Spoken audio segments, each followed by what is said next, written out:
وسلم ينزل ربنا الله كل ليلة حين يبقى ثلث الليل إلى الآخر فقال من يدعوني فأستجيب له ومن يستغفرني فأستغفر له فأغفر له ومن يسألني فأعطيه أو كما قال عليه الصلاة والسلام رواه البخاري ومسلم। সম্মানিত উপস্থিতি, প্রশংসা আল্লাহর জন্য। সবাই পড়ি আলহামদুলিল্লাহি রাব্বিল আলামিন।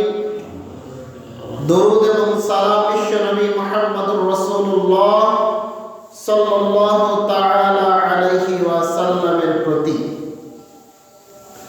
জুমার খুতবার আজকের সংক্ষিপ্ত সময়ের আলোচনার বিষয় রাতের ইবাদতের গুরুত্ব এবং ফজিলত। আপনি রাতে উঠে আল্লাহকে ডাকবেন, আল্লাহর কাছে চাইবেন, কান্নাকাটি করবেন। এটা একজন মানুষের জীবনে কতটা গুরুত্বপূর্ণ এবং এর ফজিলত কত বেশি, এ প্রসঙ্গে পবিত্র কোরআন এবং সহিহ হাদিস ভিত্তিক আলোচনার চেষ্টা করব ইনশাআল্লাহুল আজিজ। আল্লাহ সুবহানাহু ওয়া তাআলা পবিত্র কোরআনের মধ্যে বলছেন, ওয়া মিনাল লাইলি ফাতাহাজ্জাদ বিহি নাফিলাতাল লাক। হে নবী মুহাম্মদ সাল্লাল্লাহু আলাইহি ওয়াসাল্লাম, রাতের কিছু অংশে আপনি তাহাজ্জুদ সালাত আদায় করুন। ওয়া মিনাল লাইলি ফাতাহাজ্জাদ, আপনি তাহাজ্জুদের সালাত আদায় করুন। নাফিলাতাল লাক, এটা নফল ইবাদত হিসাবে, যেটা আল্লাহ আপনার উপরে অতিরিক্ত করে দিয়েছেন। ফরজ বাদে যা কিছু হয় তার সবই নফল, সবই সুন্নাত। অর্থাৎ আপনি জোহরের সালাত আদায় করবেন 4 রাকাত ফরজ, তার আগে আপনি 4 রাকাত সুন্নাত, পরে 2 রাকাত সুন্নাত আদায় করছেন। এটাই হলো সুন্নাত, এটাই হলো নফল। নফল শব্দের অর্থ হচ্ছে অতিরিক্ত, আর সুন্নাত শব্দের অর্থ হচ্ছে পদ্ধতি। রাসূল সাল্লাল্লাহু আলাইহি ওয়াসাল্লামের পদ্ধতি অনুসরণ করে ফরজের বাইরে অতিরিক্ত যে ইবাদতগুলো করা হয়, এগুলো সবই হচ্ছে নফল, সবই হলো সুন্নাত। তো আল্লাহ বলছেন, ওয়া মিনাল লাইলি ফাতাহাজ্জাদ বিহি নাফিলাতাল লাক, আপনি রাতের কিছু অংশে তাহাজ্জুদ সালাত আদায় করুন অতিরিক্ত হিসাবে। তাহলে কি হবে? আসা আইয়াবাসাকা রাব্বুকা মাকামান মাহমুদা, আশা করা যায় এই তাহাজ্জুদ সালাত আদায়ের মাধ্যমে আল্লাহ রাব্বুল আলামিন আপনাকে সম্মানিত স্থানে অধিষ্ঠিত করাবেন। আল্লাহ আপনার সম্মান, আপনার মর্যাদা বাড়িয়ে দিবেন, বৃদ্ধি করে দিবেন। তাহলে উক্ত আয়াতের মাধ্যমে আমরা এটা বুঝতে পারছি যে আপনি যখন নিয়মিত তাহাজ্জুদের সালাত আদায় করবেন, এই তাহাজ্জুদের সালাতের মাধ্যমে আর যেগুলো উপকার আপনি পাবেন ওগুলো তো পাবেনই, এর সাথে এই আয়াত থেকে বোঝা যাচ্ছে যে আপনি যখন নিয়মিত তাহাজ্জুদের সালাত আদায় করবেন, তখন এই তাহাজ্জুদের সালাতের মাধ্যমে আল্লাহ রাব্বুল আলামিন আপনার সম্মান, আপনার মর্যাদা বাড়িয়ে দিবেন, বৃদ্ধি করে দিবেন। সুবহানাল্লাহ। এটা এই আয়াত থেকে বোঝা যাচ্ছে। রাসূল যদি পায় তাহলে আমরাও পাবো, রাসূলের যদি সম্মান বৃদ্ধি হয় তাহলে আমাদেরও হবে। তাহাজ্জুদের সালাত যতগুলো নফল ইবাদত আছে, ওই সমস্ত নফল ইবাদতের মধ্যে সবচাইতে গুরুত্বপূর্ণ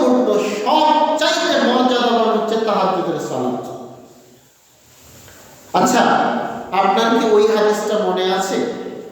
আমি বলেছিলাম রাসূলের হাদিস।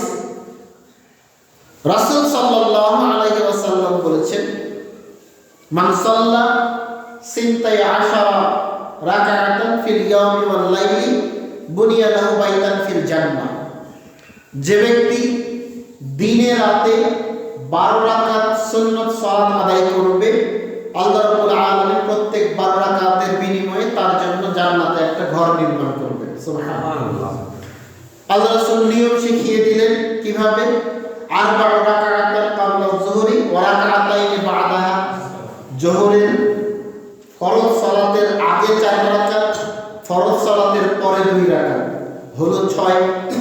ওয়া রাকাতাইনি বা'দাল মাগরিব, মাগরিবের পরে 2 রাকাত, হলো 8। ওয়া রাকাতাইনি বা'দাল ইশা, ইশার পরে 2 রাকাত, হলো 10। ওয়া রাকাতাইনি ক্বাবলাল ফজর, ফজরের আগে 2 রাকাত। এই নিয়মে 12 রাকাত সালাত।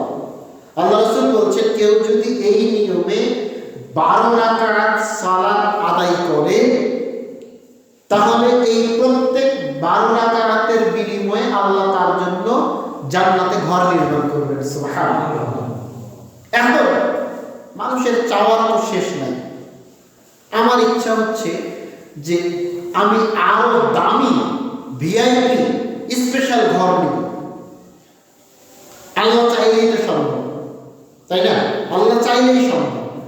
তো আমি এই ঘর তো নিবই, আমি এর চাইতে যদি দামি, এর চাইতে যদি উত্তম, এর চাইতে যদি স্পেশাল ঘর থাকে, আমি ওটাও নিব। এরকম চাওয়া মানুষের থাকতে পারে, থাকা উচিত। মানুষের এরকম চাওয়া থাকা উচিত। একজন সাহাবী আল্লাহ রাসূল সাল্লাল্লাহু আলাইহি ওয়াসাল্লামকে ওযুর পানি এনে দিলেন। তো রাসূল খুশি হয়ে গেলেন। খুশি হয়ে বলছেন, চাও, তুমি কিছু চাও, আমি দিব তোমাকে। আল্লাহ রাসূল ভেবেছিলেন হয়তো টাকা পয়সা এরকম কিছু জিনিস চাইবে। যখন আল্লাহ রাসূল ওকে বলেছে যে তুমি কিছু চাও, আমি তোমাকে দিব, যেহেতু খুশি হয়ে গেছে, তো ওই লোক এখন বলছে যে আসআলুকা মুরাফাতাকা ফিল জান্নাতি। আল্লাহ রাসূল, আমি আপনার সাথে জান্নাতে থাকতে চাই। ও যে এই জিনিস চাইবে, আল্লাহ রাসূল এটা বুঝতে পারেন না। আল্লাহ রাসূল চাইতে বলেছেন, ও চেয়ে ফেলেছে। তো বলছে আসআলুকা মুরাফাতাকা ফিল জান্নাতি, আমি আপনার সাথে জান্নাতে থাকতে চাই। আল্লাহ রাসূল চাইলেই তো যে কাউকে জান্নাতে নিয়ে যেতে পারবেন না, সম্ভব না। আল্লাহ রাসূল সুপারিশ করতে পারবেন, আল্লাহ রাসূল দোয়া করতে পারবেন। ওই হাদিস তো আপনার জানা আছে।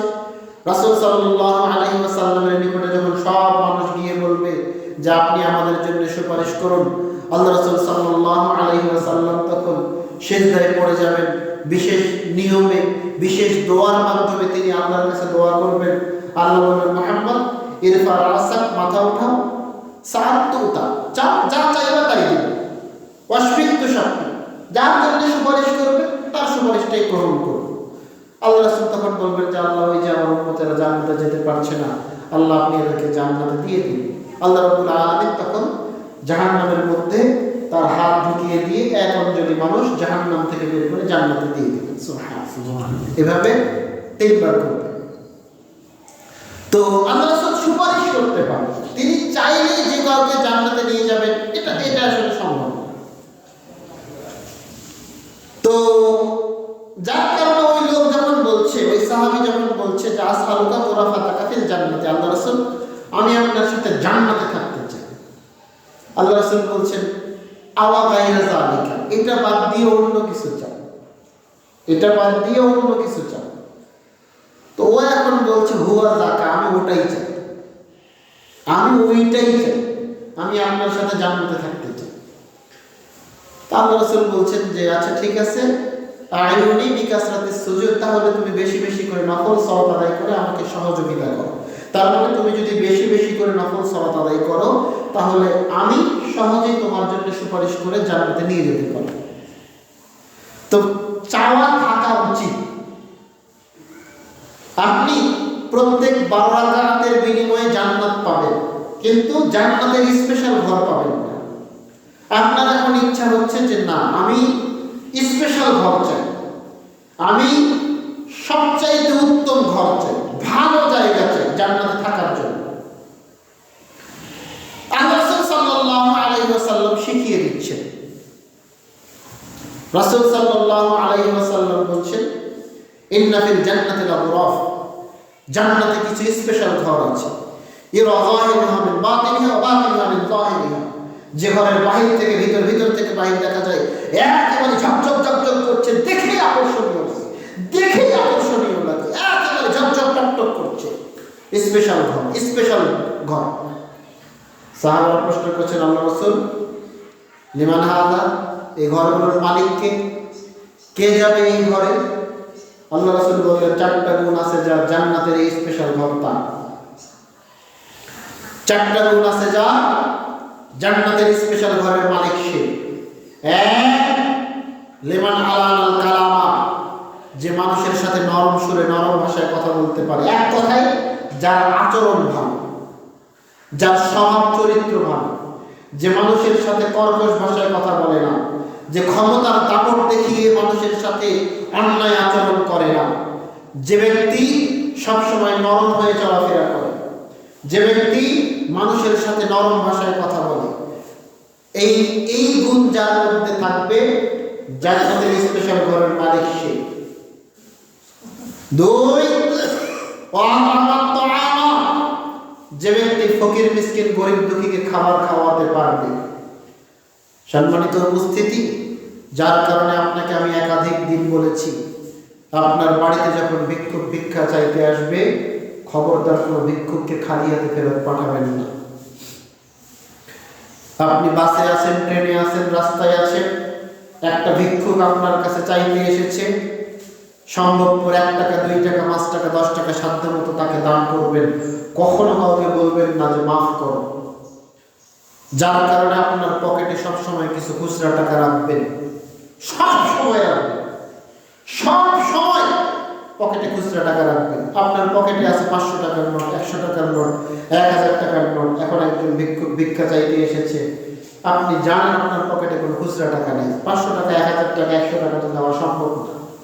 আপনি এখন বলছেন মাফ করো। জি না, এই কাজ কখনো করবেন না।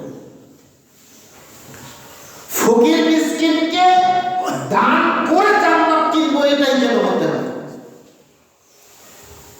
আল্লাহ রাসূল সাল্লাল্লাহু আলাইহি ওয়াসাল্লাম বলছেন, ওয়াসসালাকাতু বুরহানুন, দান সাদকা হচ্ছে দলিল। দলিল, এই জমির মালিক আমি, প্রমাণ দলিল আমার। এই পুকুরের মালিক আমি, প্রমাণ এই যে দলিল আছে আমার, দলিল। এই জায়গার মালিক আমি, প্রমাণ এই যে দলিল আছে আমার, এই দলিল আমার। তো আল্লাহ রাসূল বলছেন, সাদাকাতু বুরহান, দান সাদকা হচ্ছে দলিল। আপনি যে জান্নাতে যাবেন, আপনার যে জান্নাতে একটা জায়গা আছে, আপনি যে জান্নাতে একটা জায়গার মালিক, দলিল লাগবে না? ওই দলিলটা হচ্ছে দান সাদকা। ফকির মিসকিনকে এতিমখানা, মাদ্রাসাতে, মসজিদে দান করে জান্নাত কিনে নিব, এটাই হতে হবে আপনার আমার ইচ্ছা। খবরদার কখনো কোনো ফকির মিসকিনকে খালি হাতে ফেরত পাঠাবেন না, খবরদার। আর যদি সম্ভব হয় তাহলে ফকির মিসকিনকে বাড়িতে খাবার খাওয়াবেন। দুপুরে আপনার বাড়িতে ফকির ভিক্ষা চাইতে এসেছে, মিসকিন ভিক্ষা চাইতে এসেছে, আপনি তাকে নিজে থেকে জিজ্ঞাসা করুন, দুপুরে খেয়েছেন? না হলে আসেন, এখানে বসেন, আমি আপনার খাবারের ব্যবস্থা করছি। নিজে থেকে এই ব্যবস্থা করবেন। কেন করবেন? ওই যে আল্লাহ রাসূল বলছেন, 4টা গুণ আছে যার জান্নাতের স্পেশাল ঘরের মালিক সে। তার মধ্যে 2য় নাম্বার গুণ হচ্ছে ওয়াতামাত তাআমা, যে ব্যক্তি ফকির মিসকিনকে, গরিব দুঃখীকে খাবার খাওয়াবে। পারবেন না? সম্ভব হবে না? অবশ্যই সম্ভব হবে। 3, ওয়াদামাস সিয়ামা, যে ব্যক্তি নিয়মিত নফল সিয়াম পালন করে। নিয়মিত বলতে সপ্তাহে 2 দিন, বৃহস্পতিবার, সোমবার, বৃহস্পতিবার, সোমবার। আচ্ছা বলেন তো, মনে আছে কি আপনাদের? এই যে বৃহস্পতিবার, সোমবার রোজা কেন রাখতে হবে? রাসূল সাল্লাল্লাহু আলাইহি ওয়াসাল্লাম বলেছেন, মানুষের সাপ্তাহিক প্রতিবেদন আল্লাহর নিকটে পেশ করা হয় সোমবার বৃহস্পতিবারে। আমি আশা করি আমার প্রতিবেদন যখন আল্লাহর নিকটে পেশ করা হবে, আমার রিপোর্ট যখন আল্লাহর নিকটে পেশ করা হবে, আল্লাহ যেন দেখে ওই যে আমার বান্দাটা রোজা অবস্থায় আছে, সিয়াম অবস্থায় আছে, আমার বান্দা সিয়াম অবস্থায় আছে। এই জন্য আল্লাহ রাসূল সাল্লাল্লাহু আলাইহি ওয়াসাল্লাম প্রতি সপ্তাহে সোমবার বৃহস্পতিবার রোজা রাখতেন। প্রতি মাসে 13, 14, 15, প্রতি আরবি মাসের 13, 14, 15 এগুলো হলো নফল সিয়াম। মুহররমের 2টা সিয়াম 9, 10 অথবা 10, 11। এরপরে ইয়ামুল আরাফা, আরাফার দিনে সিয়াম। সম্ভব হলে জিলহজ মাসের একেবারে 1 তারিখ থেকে একদম আপনার আরাফার দিন পর্যন্ত টানা 9 দিন সিয়াম, টানা 9 দিন সিয়াম।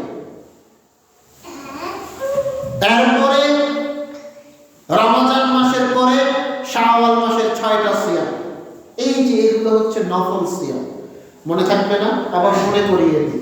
প্রতি সপ্তাহে কয় দিন? 2 দিন। প্রতি সপ্তাহে 2 দিন, সোমবার বৃহস্পতিবার। প্রতি মাসে কয় দিন? 3 দিন, 13, 14, 15। যদি মনে না থাকে, ভুলে গেছেন বা তারিখ আরবি মাস পড়ে গেছে আপনার মনে নাই, এই ডেট পরিবর্তন হতেও পারে, কোনো সমস্যা নেই। এখন মনে করেন যে যেমন মা বোনেরা আছে, অনেক মেয়ের দেখা যাচ্ছে যে ওই দিনগুলোতে তার মাসিকের সমস্যা, তো তাই বলে কি ও কি রোজা রাখতে পারবে না? পারবে না? পারবে, অন্য কোনো সময়গুলোতে করে নিলেই হলো। এক কথায় মাসে 3টা। সম্ভব হলে 13, 14, 15 যদি সমস্যা থাকে এই ডেট পরিবর্তন হতে পারে, আপনি করতে পারবেন। তাহলে প্রতি সপ্তাহে 2টা, প্রতি মাসে 3টা। এরপরে আপনার মুহররম মাসে 2টা, 9, 10। জিলহজ মাসে ইয়ামুল আরাফা, আরাফার দিনে যদি সম্ভব হয় তাহলে 1 থেকে একেবারে 9 জিলহজ পর্যন্ত। আর শাওয়াল মাসের 6টা। এগুলো হলো নফল সিয়াম।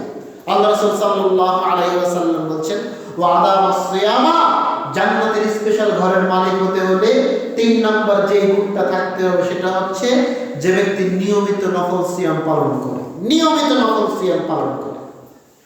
4, ওয়াইসাল্লি বিল-লাইলি ওয়ান-নাসু নিয়াম, মানুষ যখন রাতে ঘুমিয়ে থাকে তখন এই ব্যক্তি উঠে ওযু করে সালাত আদায় করে, তাহাজ্জুদের সালাত আদায় করে।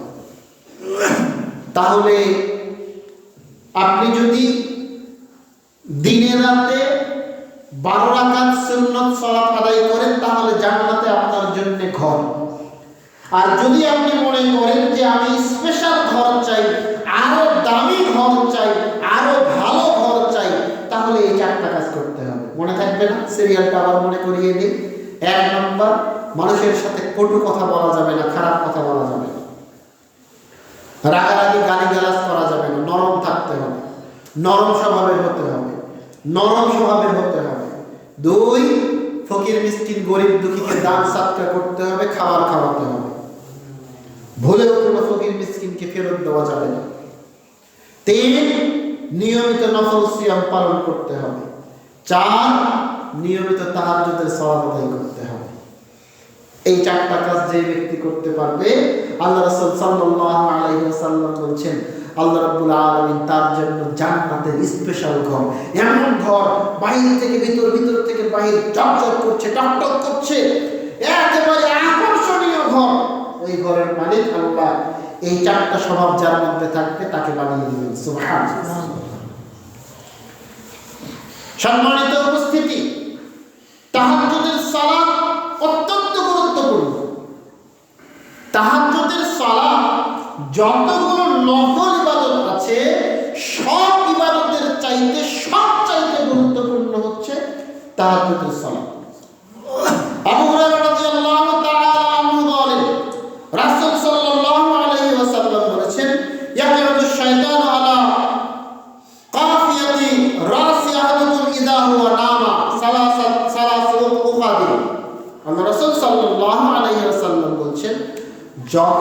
একজন মানুষ রাতে ঘুমিয়ে যায়, তখন তার মাথার পাশে শয়তান এসে বসে। শয়তান এসে বসে তার মাথার চুলে 3টা গিট দেয়, 3টা গিরা দেয়। আপনার মাথায় চুল থাকুক আর না থাকুক, শয়তান ওই গিরা দিতে পারে। আল্লাহ শয়তানকে ওই ক্ষমতা দিয়েছে। আপনার মাথায় শয়তান 3টা গিরা দেয়। আর মা যেভাবে সন্তানকে পিঠে আস্তে আস্তে হাত বুলিয়ে বুলিয়ে ঘুম পাড়ায়, ওইভাবে শয়তান প্রত্যেকটা মানুষের শরীরে হাত বুলায় আর বলে, আলাইকা লাইলান তাবিল ফারকুদ, আরে রাত এখনো অনেক বাকি, ঘুমিয়ে যাও, রাত এখনো অনেক বাকি, ঘুমিয়ে যাও। শয়তান এইভাবে আপনাকে আমাকে ঘুম পাড়াতে থাকে, ঘুম পাড়াতে থাকে। এরপর রাসূল সাল্লাল্লাহু আলাইহি ওয়াসাল্লাম বলছেন, ফাইনিস্তাইকাযা, এই অবস্থায় যদি কোনো মানুষ জাগ্রত হয়, ফাযাকারাল্লাহ, জাগ্রত হওয়ার পরে বলে, আলহামদুলিল্লাহিল্লাযী আহইয়ানা বা'দা মা আমাতানা ওয়া ইলাইহিন নুশুর, ঘুম থেকে ওঠার দোয়া। যখনই এই দোয়াটা পড়বে, ইনহাল্লাহ উদ্দাতা, একটা গিট খুলে যাবে। গিট ছিল কয়টা? 3টা। গিট ছিল কয়টা? 3টা। আপনি যখন দোয়া পড়লেন, আলহামদুলিল্লাহিল্লাযী আহইয়ানা বা'দা মা আমাতানা ওয়া ইলাইহিন নুশুর, দোয়াটা বলার সাথে সাথে আপনার একটা গিট খুলে যাবে। সুম্মা তাওয়াদ্দা, এরপরে যদি মানুষ উযু করে, ইনহাল্লাহ উদ্দাতা, আরেকটা গিট খুলে যাবে, 2টা গিট খুলে গেল। সুম্মা সাল্লা, এরপরে যদি সালাত আদায় করে, 2 রাকাত হোক, 4 রাকাত হোক, 6 রাকাত হোক, 8 রাকাত হোক, 10 রাকাত হোক, যেটাই হোক না কেন, যখন আপনি সালাত আদায় করবেন, ইনহাল্লাহ উদ্দাতা, তাহলে বাকি যে আরেকটা গিট আছে ওটাও খুলে যাবে। শয়তান আপনার শরীরে গিট দিয়েছিল, আপনার মাথায় গিট দিয়েছিল 3টা। আপনি যখন ঘুম থেকে উঠে দোয়া পড়বেন, আলহামদুলিল্লাহিল্লাযী আহইয়ানা বা'দা মা আমাতানা ওয়া ইলাইহিন নুশুর, একটা গিট খুলে যাবে। আপনি ওযু করবেন, আরেকটা গিট খুলে যাবে। আপনি সালাত আদায় করবেন, আরেকটা গিট খুলে যাবে। এইভাবে 3টা গিট যখন আপনার মাথা থেকে খুলে গেল, আল্লাহ রাসূল বলছেন, ফাসবাহা নাশীতান তাইয়িবান নাফসি, এই লোক যখন সকাল করবে, সে পবিত্র শরীর, পবিত্র মন, প্রশান্তি মন নিয়ে সে সকাল করবে। অর্থাৎ সে যে কাজই করবে, ওই কাজে এনার্জি পাবে, ওই কাজে শক্তি পাবে, শরীর একটা প্রফুল্লতা আসবে, শরীরে একটা সুন্দর একটা ভাব আসবে। ওয়াইল্লা, আর যদি কেউ এইভাবে না ওঠে, অর্থাৎ ওই শয়তান মাথায় 3টা গিট দিয়েছে, ওই গিট তার মাথার মধ্যে আছে, ও উঠেও নাই, হ্যাঁ, ওইভাবেই সকাল হয়ে গেছে, ফজরের সময় পার হয়ে গেছে, সকালে উঠেছে, সকালে উঠেছে। আল্লাহ রাসূল বলছেন, ফাসবাহা খাবিসান নাফসি কাসলান, ওই লোকটা সকাল করবে অপবিত্র আত্মা, অপবিত্র শরীর নিয়ে আর অলসতা নিয়ে। ওই দেখেন সকাল 7টা, 8টা, 9টা, 10টার সময় ঘুম থেকে উঠেছে, তাও মনে হচ্ছে শরীর কেমন ম্যাজ করছে, একটা ক্লান্তি লেগে আছে। এখনই ঘুম থেকে উঠলাম, তাও মনে হচ্ছে চোখ খুলতে পারছি না। এখনই ঘুম থেকে উঠলাম, তাও মনে হচ্ছে যে শরীরের ক্লান্তিটাই যায়নি। গতকাল যে ক্লান্ত শরীর নিয়ে ঘুমিয়েছিলাম, ওই ক্লান্তিটা শরীরের মধ্যে এখনো আছে, এখনো আছে। কেন? আল্লাহ রাসূল অন্য জায়গায়, অন্য হাদিসের মধ্যে বলছেন যে এইভাবে যখন একজন মানুষ ঘুমিয়ে থাকে, উঠে না, শয়তান তার কানের মধ্যে প্রসাব করে দেয়। এই যে আপনার শরীরে যে আপনার ক্লান্তি, এই যে আপনি আপনার শরীর ম্যাচ করছে, আপনি শরীরে শক্তি পাচ্ছেন না, কাজে এনার্জি পাচ্ছেন না, আপনার অলসতা কাটছে না, এগুলো সব কিছুই হচ্ছে আপনার শরীরে শয়তানের প্রেসার লেগে আছে। তাই আমি বলিনি, রাসূল সাল্লাল্লাহু আলাইহি ওয়াসাল্লাম বলছেন এই কথা। সুতরাং একজন মানুষের উচিত নিয়মিত তাহাজ্জুদের সালাত আদায় করা। রাতে উঠে 2 রাকাত হোক, 4 রাকাত হোক, 6 রাকাত হোক, 8 রাকাত হোক, 10 রাকাত হোক, তাহাজ্জুদের সালাত আদায় করা একজন মানুষের উচিত। আল্লাহ রাব্বুল আলামিন বুঝার তৌফিক দান করুক, আল্লাহুম্মা আমিন।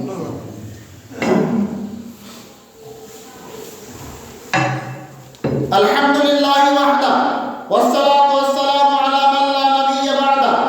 উবাদা ইবনে সামিত রাদিয়াল্লাহু তাআলা আনহু বলেন, রাসূল সাল্লাল্লাহু আলাইহি ওয়াসাল্লাম বলেছেন, মান তা'আররা মিনাল লাইলি, যে ব্যক্তি রাতে জাগ্রত হলো, রাতে জাগ্রত হওয়ার পরে বলল লা ইলাহা ইল্লাল্লাহ ওয়াহদাহু লা শারীকা লাহু লাহুল মুলকু ওয়া লাহুল হামদু ইহয়ি ওয়া ইউমীতু ওয়া হুয়া আলা কুল্লি শাইইন কাদির, লা ইলাহা ইল্লা আনতা সুবহানাকা ইন্নী কুনতু মিনাজ জালিমিন, সুবহানাল্লাহি ওয়াল হামদুলিল্লাহি ওয়া লা ইলাহা ইল্লাল্লাহু আল্লাহু আকবার, আল্লাহুম্মা ইগফিরলি আল্লাহুম্মা ইগফিরলি।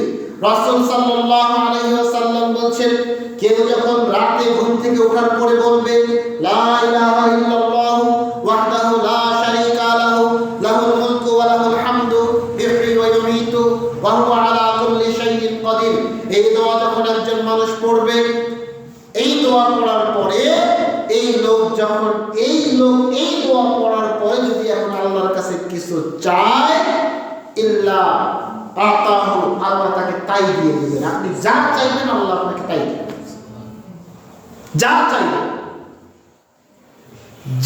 চাইবেন আল্লাহর কাছে, যা আপনার চাওয়ার আছে আপনি চান, যা চাইবেন আল্লাহ আপনাকে তাই দিবে। কি লাগবে আপনার? টাকা পয়সা লাগবে, চাকরি লাগবে, সন্তান লাগবে, কি লাগবে আপনার? যা চাইবেন আল্লাহ আপনাকে তাই দিবে।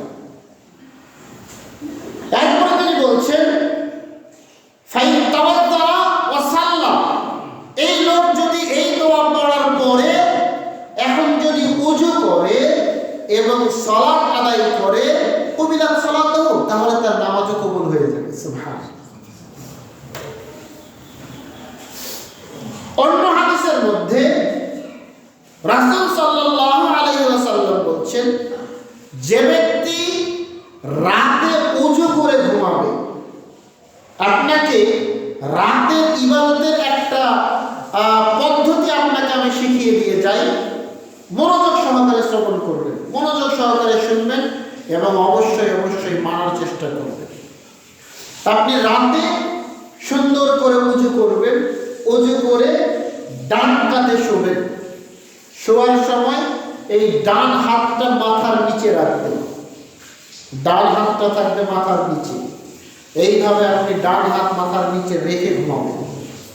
দোয়া করবেন বিসমিল্লাহ আল্লাহুম্মা বিইসমিকা আমুতু ওয়া আহইয়া। এরপরে যদি আপনার আর যে আমলগুলো আছে, অর্থাৎ আয়াতুল কুরসি পড়া, সূরা বাকারার শেষ 2 আয়াত পড়া, সূরা ইখলাস, সূরা ফালাক, সূরা নাস একবার করে পড়ে হাতে 3 বার ফু দিয়ে সমস্ত শরীর মাসাহ করা, আবার একবার করে পড়ে হাতে 3 বার ফু দিয়ে সমস্ত শরীর মাসাহ করা, আবার একবার করে পড়ে হাতে 3 বার ফু দিয়ে সমস্ত শরীর মাসাহ করার পরে আবার আপনি ডান কাত হয়ে যান, আপনার গালের নিচে আপনার ডান হাতটা রাখবেন, রেখে আপনি ঘুমিয়ে যান। হ্যাঁ, এবার রাতে যখন আপনার ঘুম ভেঙে গেছে, আপনি তখন পড়েন লা ইলাহা ইল্লাল্লাহু ওয়াহদাহু লা শারীকা লাহু লাহুল মুলকু ওয়া লাহুল হামদু ইহয়ি ওয়া ইউমীতু ওয়া হুয়া আলা কুল্লি শাইইন কাদির। এই দোয়া পড়েন, পড়ার পরে আপনি এবার তাহাজ্জুদের সালাত আদায় করেন, আপনি এবার আল্লাহর নিকটে দোয়া করেন, আল্লাহ আপনার দোয়া কবুল করবেন। সুবহানাল্লাহ। এটা একটা পদ্ধতি। রাসূল সাল্লাল্লাহু আলাইহি ওয়াসাল্লাম রাতে যখন তাহাজ্জুদের সালাত আদায় করার জন্য উঠতেন, তখন তিনি পড়তেন সূরা আলে ইমরানের শেষ রুকুর প্রথম 5 আয়াত, ইন্না ফি খালকিস সামাওয়াতি ওয়াল আরদি ওয়া ইখতিলাফিল লাইলি ওয়ান নাহারি লাআয়াতিন লিউলিল আলবাব, এখান থেকে শুরু করে ইন্নাকা লা তুখলিফুল মিআদ এই পর্যন্ত। আবার একাধিক সহিহ হাদিস আছে তিনি শেষ রুকুটা পুরোটাই পড়তেন, অর্থাৎ ইন্না ফি খালকিস সামাওয়াতি ওয়াল আরদি ওয়া ইখতিলাফিল লাইলি ওয়ান নাহারি লাআয়াতিন লিউলিল আলবাব, ওখান থেকে নিয়ে শুরু করে একদম শেষ পর্যন্ত। এবং যখন তিনি এই সূরার এই অংশটা পড়তেন তখন তিনি আকাশের দিকে তাকিয়ে থাকতেন। এটা ছিল রাসূল সাল্লাল্লাহু আলাইহি ওয়াসাল্লামের নীতি। যারা তাহাজ্জুদের সালাত আদায় করেন, আলহামদুলিল্লাহ, আল্লাহ আপনাদেরকে কবুল করুন। আপনারা সম্ভবপর সূরা আলে ইমরানের শেষ রুকুর প্রথম 5টা আয়াত মুখস্থ করে নেবেন। রাতে যখন বিছানা থেকে উঠবেন তখন আকাশের দিকে তাকিয়ে এই সূরা আলে ইমরানের শেষ রুকুর প্রথম 5 আয়াত পড়বেন। এটা রাসূল সাল্লাল্লাহু আলাইহি ওয়াসাল্লামের নীতি। মুগীরা রাদিয়াল্লাহু তাআলা আনহু বলেন, কামা নবী সাল্লাল্লাহু আলাইহি ওয়াসাল্লাম হাত্তা তাওয়াররামাত কদমাহু। আল্লাহ রাসূল সাল্লাল্লাহু আলাইহি ওয়াসাল্লাম রাতে এত দীর্ঘ সময় ধরে তাহাজ্জুদের সালাত আদায় করতেন যে তার পা ফুলে যেত। এত দীর্ঘ সময় ধরে তিনি সালাত আদায় করতেন, তার পা ফুলে যেত। সাহাবারা বলছে, আল্লাহ রাসূল লিমা তাসনাউ হাযা, আপনি এত কষ্ট করছেন কিসের জন্য? এত কষ্ট করেন আপনি কিসের জন্য? ওয়াকাদ গফারাল্লাহু লাকা মা তাকাদ্দামা মিন যামবিকা ওয়া মা তাআখার। অথচ আল্লাহ রাব্বুল আলামিন আপনার জীবনের আগের গুনাহ, পরের গুনাহ সব গুনাহই তো মাফ করে দিয়েছে। আপনি এত দীর্ঘ সময় ধরে এত কষ্ট করে সালাত আদায় করছেন কেন যে আপনার পা একেবারে ফুলে যাচ্ছে? কেন এত কষ্ট করছেন বলেন তো? আপনার তো কোনো গুনাহ নেই, আপনার গুনাহ সব গুনাহই তো আল্লাহ মাফ করে দিয়েছে, দুনিয়াতেই মাফ করে দিয়েছে। আপনি এত কষ্ট করছেন কেন? তখন আল্লাহ রাসূল বলছেন, আফালা আকুনা আবদান শাকুরা, আমি কি আল্লাহর একজন শুকরিয়াকারী বান্দা হব না? যে আল্লাহ আমাকে দুনিয়ায় পাঠিয়েছেন, যে আল্লাহ আমার উপরে এত নিয়ামত দিয়েছেন, যে আল্লাহ রাব্বুল আলামিন আমার জন্য এত নিয়ামতের ব্যবস্থা করেছেন, আমি কি সেই আল্লাহর একটু শুকরিয়াকারী বান্দা হব না? তাহলে একবার চিন্তা করেন, রাসূলের কোনো গুনাহ নেই, তিনি শুধু আল্লাহর শুকরিয়া করার জন্য এত দীর্ঘ সময় ধরে তাহাজ্জুদের সালাত আদায় করেছেন। আপনার আমার তো গুনার শেষ নাই, আপনার আমার অনেক গুনাহ, গুনার জন্য সালাত আদায় করতে হবে, আমার শুকরিয়া করতে তো হবে।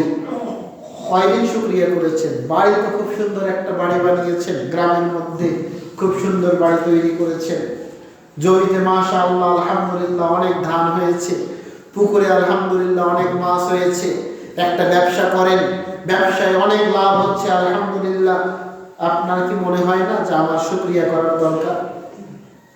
আপনার কি ইচ্ছা হয় না যে আমার শুকরিয়া করার দরকার? দেখেন তো, আল্লাহ রাসূল সাল্লাল্লাহু আলাইহি ওয়াসাল্লাম আল্লাহর শুকরিয়া করার জন্য দীর্ঘ সময় ধরে তাহাজ্জুদের সালাত আদায় করছেন, একেবারে পা ফুলে যাচ্ছে। তাহলে আপনার আমার কিরকম হওয়া উচিত একবার চিন্তা করে দেখুন। ঘুমে তো ভাঙে না, ভাঙবে কিভাবে? শয়তান আপনাকে রাত 2টা-3টা পর্যন্ত জাগিয়ে রেখেছে, মোবাইল হাতে দিয়ে, টিভি দিয়ে। শয়তান আপনাকে রাত 2টা-3টা পর্যন্ত মোবাইলে আর টিভিতে জাগিয়ে রেখেছে। শোনো, যদি আপনি তাহাজ্জুদের সালাত আদায় করতে চান, আপনাকে রাত 10টা-11টার মধ্যে ঘুমিয়ে যেতে হবে, এছাড়া সম্ভব না। আপনি রাত 1টা-2টা পর্যন্ত মোবাইল চালাবেন, রাত 1টা-2টা-3টা পর্যন্ত টিভি দেখবেন, আর আপনি যদি মনে করেন যে আমি উঠে তাহাজ্জুদের সালাত আদায় করব, সম্ভব না। ঘুমে ভাঙবে না, ঘুমে ভাঙবে না। তাহাজ্জুদের সালাত কেন আদায় করবেন? আবু হুরায়রা রাদিয়াল্লাহু তাআলা আনহু বলেন, রাসূল সাল্লাল্লাহু আলাইহি ওয়াসাল্লাম বলেছেন, ইয়ানজিলু রাব্বুনা আল্লাহু তাআলা কুল্লা লাইলাতিন হিনা ইয়াবকা সুলুসুল লাইলি ইলাল আখির। আল্লাহ রাব্বুল আলামিন প্রত্যেক রাতের শেষ অংশে দুনিয়ার আকাশে নেমে আসেন। দুনিয়ার আকাশ বলতে আপনি মাথা উপরের দিকে তুললে যে আকাশ দেখতে পান, এটাই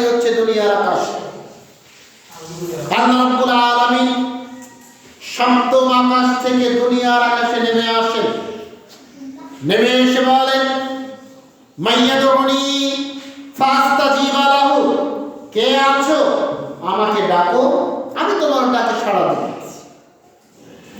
মাইয়াসালুনি ফাউতিয়াহু, কে আছো আমার নিকটে চাও, কি চাই তোমার, কি দরকার তোমার, কি লাগবে তোমার, আমার নিকটে চাও, আমি আল্লাহ তোমার চাওয়া পূরণ করে দেব।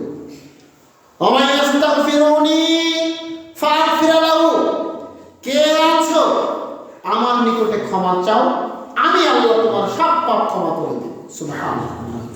আল্লাহ রাব্বুল আলামিন আপনাকে আমাকে ডাকার জন্য সপ্তম আকাশ থেকে নেমে এসেছেন প্রথম আকাশে, শুধুমাত্র আপনার আমার চাওয়া পূরণ করার জন্য, শুধুমাত্র আপনার আমার দোয়া কবুল করার জন্য, শুধুমাত্র আপনার আমার পাপ ক্ষমা করার জন্য আল্লাহ সপ্তম আকাশ থেকে নেমে এসেছেন প্রথম আকাশে।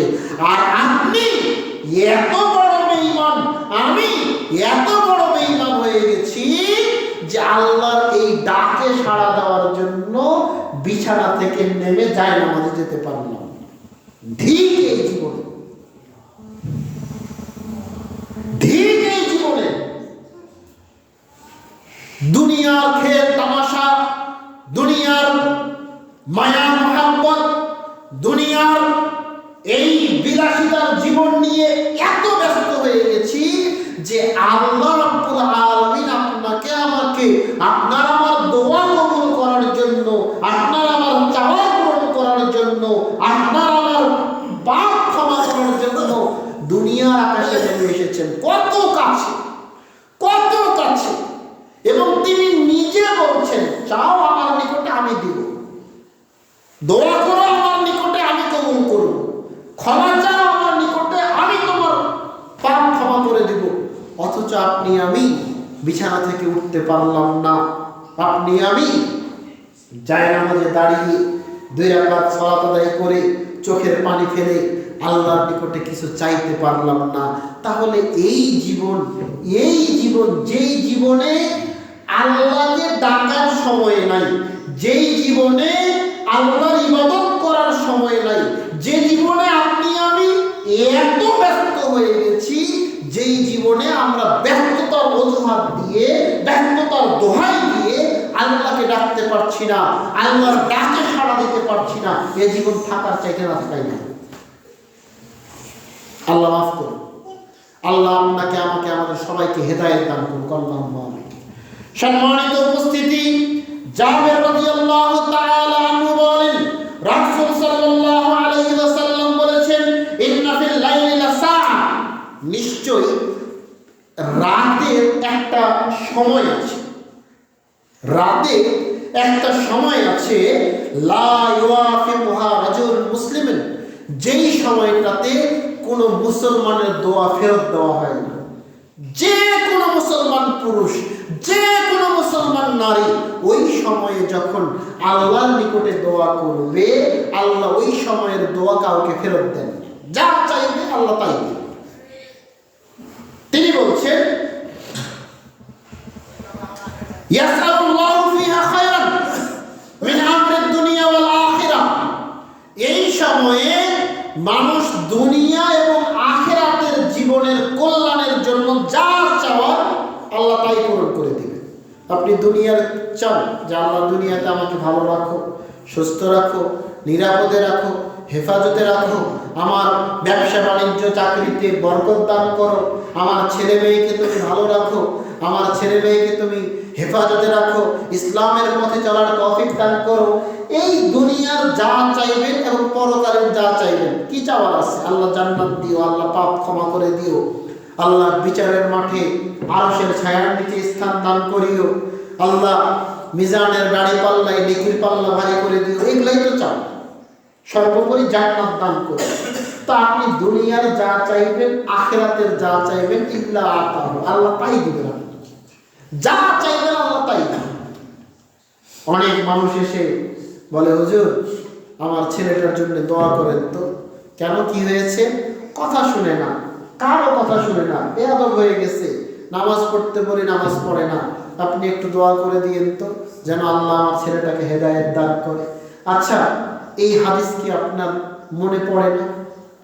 আল্লাহ রাসূল সাল্লাল্লাহু আলাইহি ওয়াসাল্লাম বলছেন, রাতের একটা অংশ আছে যেই সময়ে যে কোনো মুসলমান পুরুষ, যে কোনো মুসলমান নারী দুনিয়া এবং আখিরাতের যা চাইবে আল্লাহ তাই দিবে।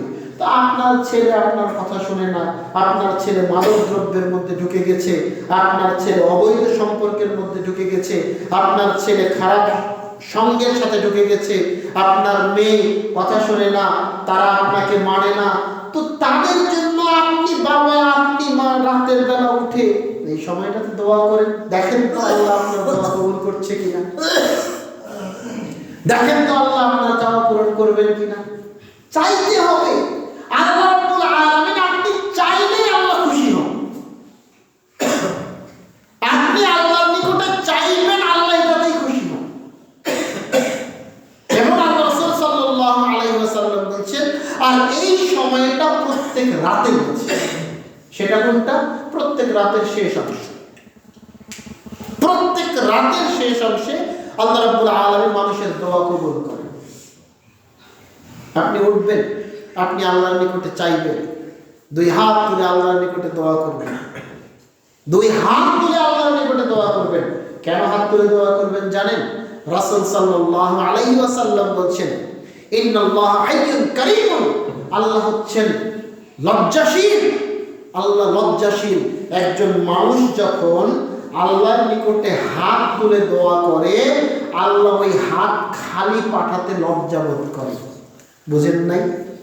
আপনি আল্লাহর নিকটে চাইবেন, আপনি হাত তুলে চাইছেন, আপনি হাত তুলে দোয়া করছেন, আল্লাহ আপনার এই দোয়াটা কবুল করবেন।